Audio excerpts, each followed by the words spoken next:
पोरीच्या सासरी असताना बाप आजारी पडला एवढं कळलं ना हो. ती पोरगी धुडधुडा धावत येते. त्याच्यानंतर आला तर आला आमच्या मुंबईला शेठच्या पोराचा फोन आला तर आला हो. अहो काय कधी विचार करून पाहिलाय. अहो बापाला किती टेन्शन असू द्या पण तो बाप ज्या वेळेस पोरीच्या चेहऱ्याकडे पाहतो ना महाराज त्यावेळेस तो बाप आनंदित होऊन जातो. आनंदित होऊन जातो. अहो तो बाप आम्हाला समजायला हवा. आमच्या मुलींनी प्रगल्भतेने तो बाप समजून घ्यायला हवा. 4 मिनिटात बाप सांगून जातो. आईवरती सगळेच बोलतात मीही बोलणार आहे पण पहिल्यांदा वडील समजावून देतो. काय असतात ते वडील फक्त 2 मिनिटात समजून घ्या. मनाशी गाठ बांधा खरं बोलतोय की खोटं बोलतोय. अहो ज्या वेळेस पोरगी बाळकपणाला येते ना अहो त्यावेळेस त्या बापाची अवस्था बापाच्या खिशात पैसे नसतात. बाप म्हणतो नाही माझं लेकरू आलंय बाळत होणारे 5,000 जवळ पाहिजे. 5,000 रुपये खिशात ठेवतो. रोज पाहतो पैसे तसंच ठेवतो. रात्रीचा 12 12:30चा सुमार पोट दुखायला लागतं. तसाच गाडी शोधतो दवाखान्यात घेऊन जातो. डॉक्टर सांगतात बाळाचे पाय फिरले सिझर करावं लागेल. तो बाप तसाच घेतो पोरीला मोठ्या हॉस्पिटल मध्ये नेतो. अर्धा तास 1 तास निघून जातो. आई आतमध्ये असते. डॉक्टर बाहेर येतात. सिझर करावं लागेल म्हणून सांगतात आणि खर्च विचारल्यानंतर 40,000चा खर्च सांगतात. तो बापाच्या खिशाला हात लावतो. 65,000 आहेत. काय करावं. डॉक्टर सांगतात ऑपरेशन करायचंय पैसे जमा करा. बाप बाहेर पडतो. कुणीतरी पाहुणे येतं सांगतं अभिनंदन तुम्ही बाबा होणार. अरे खिशात 5,000 असणारा 35,000चा तुमचा 35,000ची भ्रांत असणारा तुमचा बाप आनंदाने त्याला रामराम घालून पुढे सरकतो. अहो पुढे सरकत जातो. अहो एखाद्यानं वाईट नजर मग कुटुंबाकडे केली तिथं चिरणारा आमचा बाप बाप बाप लोकांच्या पायावर डोकं ठेवतो ते पैसे गोळा करण्यासाठी. अहो कुठून तरी पैसे गोळा करून घेऊन येतो. बाहेर आई आनंदाने येते. बाबा बाबा झाला तुम्ही अभिनंदन. अरे पाहता पाहता आनंदाने तो बाप हसायला लागतो. पैसे कुठून आणलेत काय आणलेत फिकीर नसते त्या बापाला पण त्याच्या मनात एकीकडे चक्र चालू असतं. 4 दिवसाच्या बोलीवर आणले द्यायचे पण माझा लेकरू बाळंत झाले आनंद होतो. त्याला आनंद होतो. अहो तो बाप असतो ना तो बाप असतो. अहो कधीतरी विचार केला जो मुलगी छोटी 5-6 वर्षांची होते तिला शाळेत जायचं असतं. पोरगी रडायला लागते. आई सांगते अहो खूप रडते शाळेत नेऊ नका. बाप तिचा हात पकडतो आणि सांगतो माझी पोरगी शिकली पाहिजे. माझी पोरगी शिकली पाहिजे. माझ्या पोरीला साहेब नवरा करायचा आहे. अहो माझी पोरगी शिकली पाहिजे. आणि पाहता पाहता मुलीला गाडीवरती घेतो. पोरगी रडत असते. शाळेच्या गेट पर्यंत जातो. शाळेच्या गेटच्या आत मुलीचा हात दरवाजापर्यंत नेऊन सोडतो. सगळ्यांना कठोर वाटणारा तो बाप पोरीचा हात सोडल्यानंतर माघारी फिरून ज्या वेळेस त्याच्या डोळ्यांमधून खळखळ अश्रू उगळतात ना तो बाप ज्या दिवशी समजेल ना त्या दिवशी खरा बाप आम्हाला कळेल. अहो दिवस सरत जातात.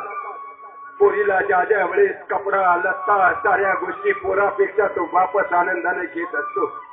मुलीचं चुकलं आईनं हातात कालचा घेतला तर तो बाप मध्ये पडत असतो. शेवटी मुलीच्या लग्नासाठी नवरदेव शोधायला सुरुवात करतो. जमवा जमवीचं करतो. दिवसभर फिरत राहतो. लग्नाचा दिवस जवळ येतो. आईच्या मनात शंकेची पाल चुकचुकते. आईचं काळीज फाटतं. माझं लेकरू उद्या जाणार हो. माझं लेकरू उद्या जाणार. अरे तो बाप मात्र खंबीरपणे बाहेर पाहुण्या रावळ्याकडे पाहत असतो. आणि पोरगी सुद्धा कधीतरी सहज विचारते बाबा मी जाणार तुम्हाला काहीच वाटत नाही. तो बाप तिच्या डोक्यावर फक्त हात फिरवतो आणि सांगतो बाळा लग्न आवरून घे. अहो लग्नाचा दिवस जवळ येतो. अक्षता पडतात. आईच्या डोळ्यातून खळखळा अश्रू ओघळतात. पोरगी गाडीच्या जवळ जात असते. तो बाप मागे उडतो. तो बाप तिला मागे उडतो. पोरीला गाडीत घालतो. गाडी जाते. तो घरी येतो, भूक लागली आहे, सकाळपासून उपाशी आहे म्हणतो, सगळ्यांना जेवायला बरोबर घेतो, सगळ्यांबरोबर थोडंसं खातो आणि पाहता पाहता तुमची आई जेवावी, तुमचा भाऊ जेवावा ना म्हणून त्यांच्या समोर 2 घास खातो आणि लगेच उत्कर्षा होतो, आज खूप दमलोय गड्या, आज खूप दमलोय आणि आतरून टाकतो. पण ज्या वेळेस तो बाप ती गोदडी घेऊन कसा रडत असतो ना, तो बाप ज्या दिवशी समजेल ना महाराज, त्या दिवशी आम्हाला आमचा खरा बाप समजेल हो, तो बाप समजेल हो, तो बाप समजेल. अहो पोरगी माहेर ज्या वेळेस येते ना, तर पहिल्यांदा तिच्या पिशवीत काय टाकणं आईनं हे पाहणारा सुद्धा बाप असतो महाराज, बाप असतो. अहो रात्रीचा काही मुलीच्या घरी घडलं, फोन आला तर गाडी नसेल तर सायकलीवर निघणाराही बापच असतो महाराज, बापच असतो. अहो पोरीचा 4 महिन्यानं फोन आला तर फोन न उचलता उचलून आईकडे देतो, एक शब्दही न बोलता, आणि पोरगी उत्तरते होते बाबा कुठे, बाबांना नाही बोलायचं का, आई म्हणतात ते कधी बोलतात, पण फोन ठेवल्यानंतर कसंय माझा छकुला, हे मात्र तो बाप विचारतो.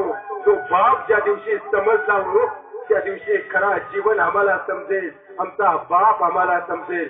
म्हणून सगळ्यात माझ्या भगिनींना आणि तरुण भावांना विनंती करतो, अहो नाही शिकता आलं ना शिकू नका हो, नाही टाटा बिर्ला अंबानी बनता आलं बनू नका हो, पण या जगात ज्याने तुमच्यासाठी सगळ्यात जास्त खस्ता खाल्ल्यात ना, त्या आई बापाची मान खाली होईल असं वागू नका हो, असं वागू नका हो, असं वागू नका हो. कारण आम्हाला आमचे आई बाप ज्या दिवशी समजले ना महाराज, त्या दिवशी आमच्या जीवनाला सार्थक होईल महाराज, सार्थक होईल. ज्या बापाचं काळीज असते ती मुलगी ज्यावेळेस जात असते ना, त्यावेळेस त्या बापाची होणारी अवस्था तुकोबराई वर्णन करतात.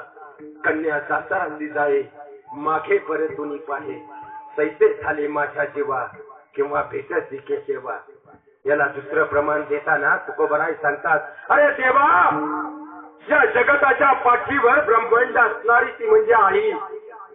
अहो त्या आईचं ज्या वेळेस 1 नवसाचं लेकरू जत्रेत हरवताना त्या आईची होणारी अवस्था, एखाद्या आईन तारुण्यात पोरगा जातो ना, त्यावेळेस त्या होणाऱ्या माऊलीची अवस्था. अहो ज्या वेळेस लेकरू चुकलंय आणि आईची नजर ज्या वेळेस हिरभरत असते ना, त्या होणाऱ्या आईची अवस्था, कशी माझी अवस्था झाली, कशी अभंगाच्या द्वितीय चरणात.